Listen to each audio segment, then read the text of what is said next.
Hi Deborah, thanks for agreeing to do this interview with us. Can you tell us a bit about your personal background and nursing experience? Well, I've been a nurse for 38 years. I graduated in 1974 from the Toronto General School of Nursing. I've worked in many different areas of nursing, including medicine, critical care, coronary care, discharge planning, interventional radiology, and cancer care.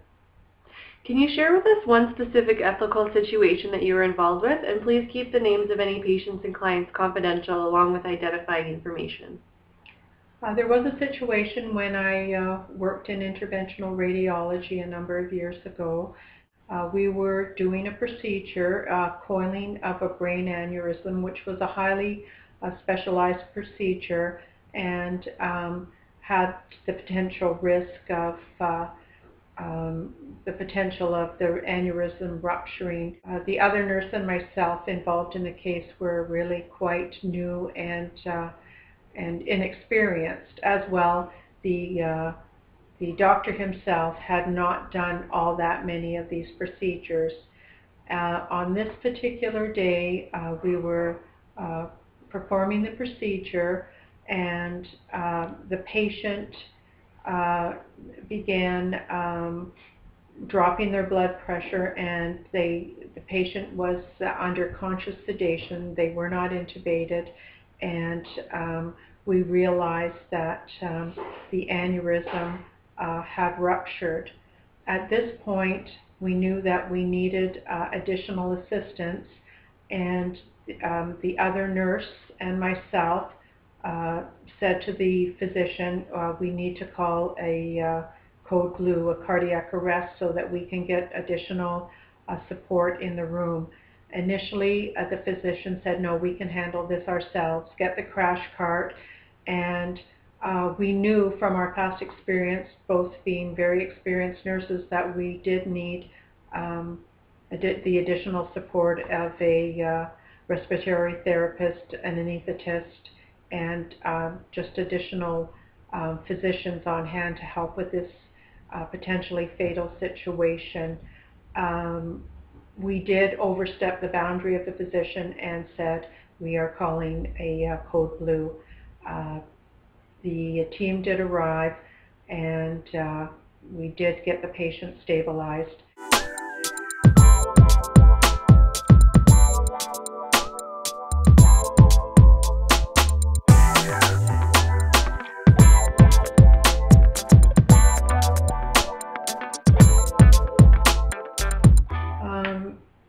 This choice, I guess I would feel that I was advocating on behalf of the patient. The patient was not conscious.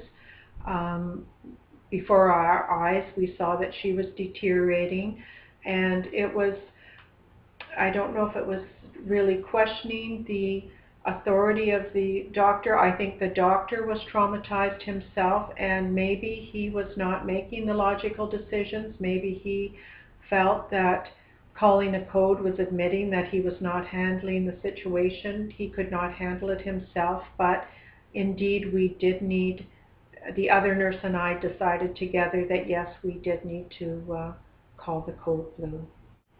Well, relational ethics, when you think about general conversation, promoting the well-being of the patient, once we had the team there and the patient stabilized, the relational ethics between the physician and ourselves, we were able to talk out, and he did admit, yes, we did make the right decision in calling for help.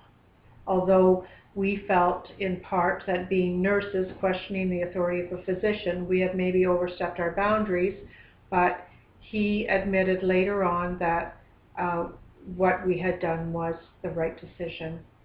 I acted in consultation with the other nurse who was present, who I had a long-standing working relationship with in this area, plus in another area where we together previously had taken care of critically ill patients, and we were used to the sequence of events when a patient is deteriorating, the steps that need to be taken.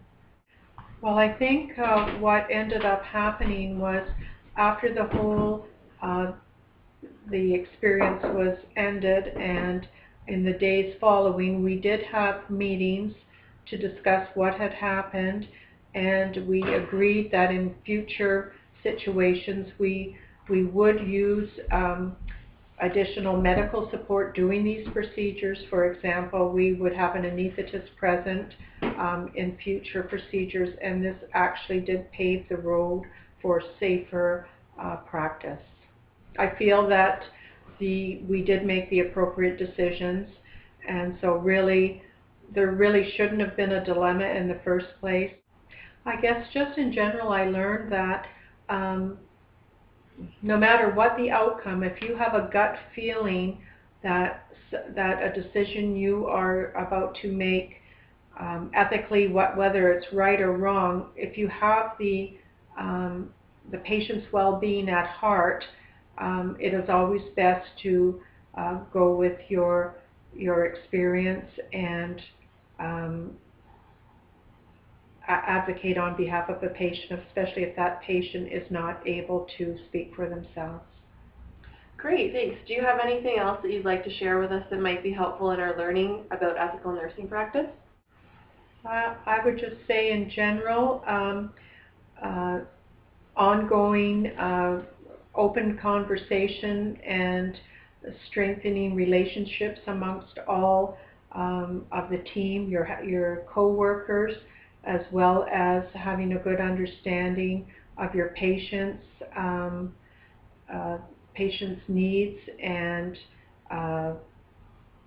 open dialogue, what patients are asking for as far as their cultural beliefs, their physical and emotional needs. That way you are able to support them in their journey.